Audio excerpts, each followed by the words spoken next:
Welcome to the Doug and Commish Show. We are in our review of Week 5, and Week 5 is in the books. Some pretty exciting games. Maybe not as high scoring as some of the games have been in the past weeks, but nonetheless some pretty good games. We'll start off with Trash and Bean. Now, Trash was projected to beat Bean by 34 points and only managed to beat him by 13. Now, we all knew that Bean wasn't going to be really involved in this game by any means. But the curse of Fred Jackson, I mean, that trade is looming large over the Bean's head. Am I correct on this? You are, and it was just a bad deal for you and a good one for Trash. Yeah. I mean, it really looks bad now. At the time, nobody knew what Manning was all about, and you do need a quarterback. Yeah. So at the time, it wasn't horrible, but it's really looking horrible right now. Oh, it's looking worse by the day. He's the number 1 or 2 ranked He's gotta be running back out there. So. It's the way Trash rolls. On the plus side, Janikowski got Doug 17, which he's been able to do fairly well. So the kicker in the trade actually has been helpful. Go figure. Yep. But anyway, the next game is Brady's the Brady Bunch or desk jockey against Paper, and Paper put up 95 with the help of Drew Brees and Arian Foster. Foster looks good. He looks good, and I mean. The show, he just cruised. Mm-hmm. This was never really a game. Yep. He just cruised in. The jockey didn't show for whatever reason. Kind of a disgrace to the Lombardi, like, never quit mentality. Is Chris Johnson, I mean, what's going on? I don't know. He doesn't seem to have it this year. And Javon Ringer, like we've talked about it before, Doug, Javon Ringer's getting touches. Yeah. I don't understand that because when Chris Johnson's there, he could go Barry Sanders-esque. He could go 10 carries for negative 4 yards and then bust an 80-yarder, and he's not getting that opportunity. Yeah. Regardless, the Brady Bunch picks up the Steamer award for the week. Munch. Next, we have Doughboy and Nipples.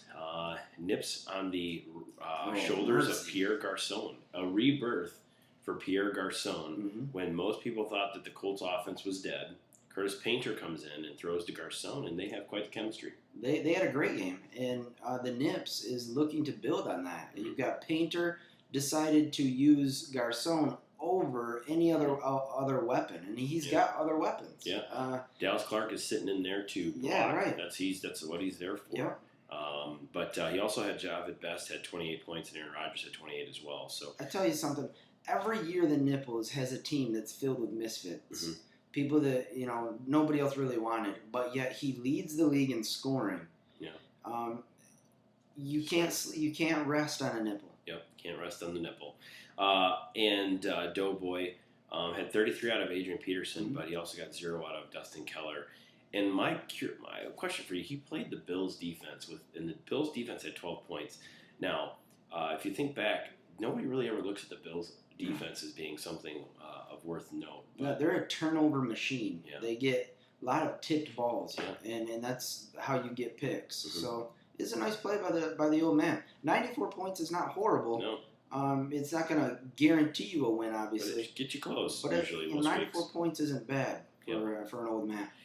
Next, we have New Guy and Bertucky. New Guy gets off the schneid here and gets his first victory.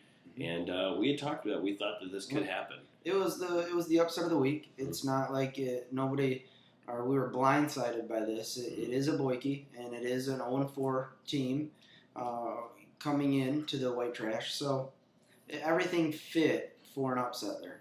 Ben Jarvis Green Ellis with a huge game for him. Michael Vick had 26 points regardless of an awful day on Vick's part. 4 turnovers. Yeah, he's not a great NFL QB, but he is a good fantasy QB. Yep. Mike Wallace, 18. And he plays Deion Branch. He gets him 13. Good play by the New Guy. And Victor Cruz on his bench with 25. Ouch. I doubt he'll be on his bench this week. Yeah, but you know what's going to happen. Feast 0. or famine. It's just the way it goes. But New Guy was pretty excited. Saw him at work the next day, and he was still running around. I mean, he looked pretty hungover from the night before and the partying and the celebration that was going on. It's no different than any other Monday, but this time he's hungover from excitement versus having to be hungover to munch down a hot one. Yep. White Trash had 28 out of Newton, but really after that didn't really get much else additional help. I mean, he did have 95 points, but nonetheless, New Guy showed up here. Soldier and Nappy Soldier ends up losing because of the Monday night game. Calvin Johnson just looking unbelievable for Nappy.